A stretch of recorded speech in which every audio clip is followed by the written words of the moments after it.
Welcome back. Do you know CPR, Zach? You know, I'm a little rusty. Yeah? Have you taken some CPR classes? I did, but it was a long time ago, and I'm very much overdue for...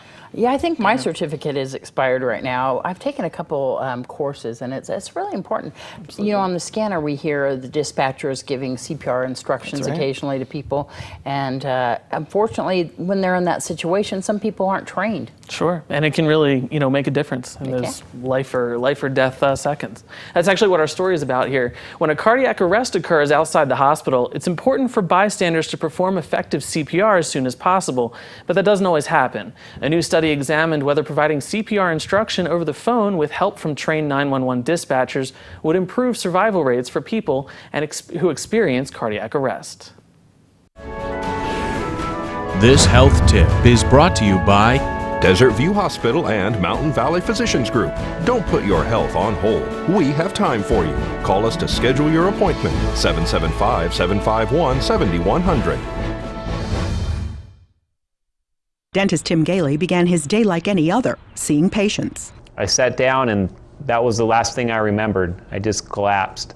Dr. Gailey experienced a cardiac arrest. With the 911 dispatcher on the phone, his staff began CPR. I'm so grateful that I had 911 and someone helping direct me. People don't always think about 911 dispatchers as the first medical responders, but they really are. It turns out that they really have this enormous life-saving potential. Are the paramedics there? Many 911 dispatchers already offer CPR instruction over the phone, but Dr. Ben Bobrow from the Arizona Department of Health Services and co-authors provided additional training to 911 dispatchers in 2 regional centers in the Phoenix metropolitan area. The dispatchers were trained to be more confident and assertive with the rescuers on the phone. They measured outcomes for more than 2,300 out-of-hospital cardiac arrests during a 3-year period.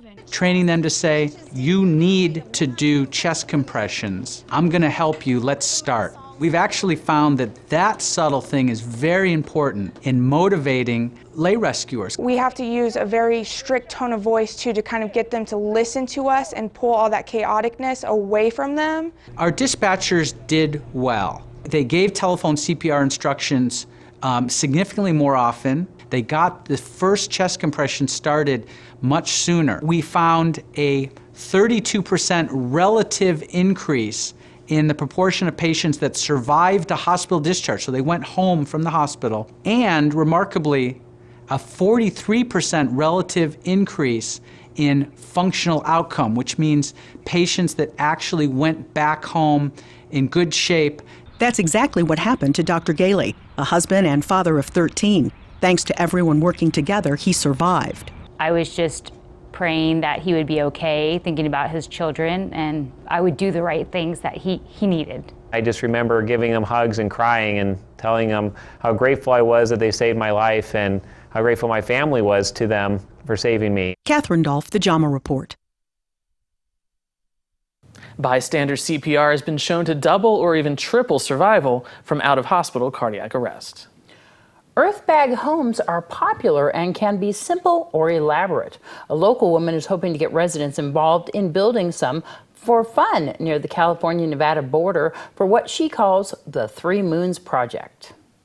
3 Moons Project, and it's now 4 years, or almost 5 years now, that I'm building with earthbag domes and living off-grid, living simply.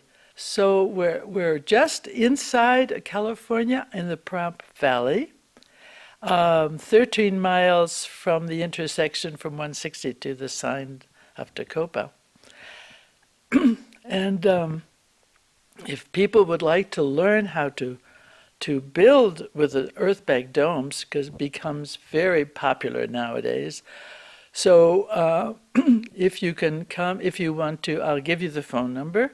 And then if you like to work with me and build and put your hands into that and learn, and I have lots of information. People can live in these so that way they can get off the grid, and it's just kind of a way to collect yourself. Yeah, and you could even build big walls, big domes, make many ones or big ones, and make them permitted. And you can live them if you want with electricity and water. You can do that too. But I just enjoy the challenge of doing simply the less I can possibly use. All right, let's see what's happening at Pahrump Valley High School in today's student news. Hi, I'm Adrian Grimaud. And I'm Alyssa Began. And this is your student news. The remaining yearbooks are on sale starting today. You can purchase them at both lunches or after school in Miss Kay's room, which is room 226. If you need a full-time job, you can see Kaylee on Tuesday and Friday morning in the Fishbowl. Students and parents, if you're in need of extra bread in your home, please see Miss Shockley in the main office. It's free and they're getting deliveries every Friday. Volleyball Open Gym starts next Tuesday, 6 to 8 p.m. Wednesday, May 11th, our awards night, starting at 5:30 for grades freshman through junior year.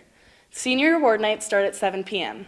If you're interested in interning for the local TV station, call 727-9400. Graduating students and parents, if you're interested in buying a graduation DVD, please call KPVM at 727-9400. Finals start this Friday and go till next Wednesday. The last day of school is Thursday, May 19th.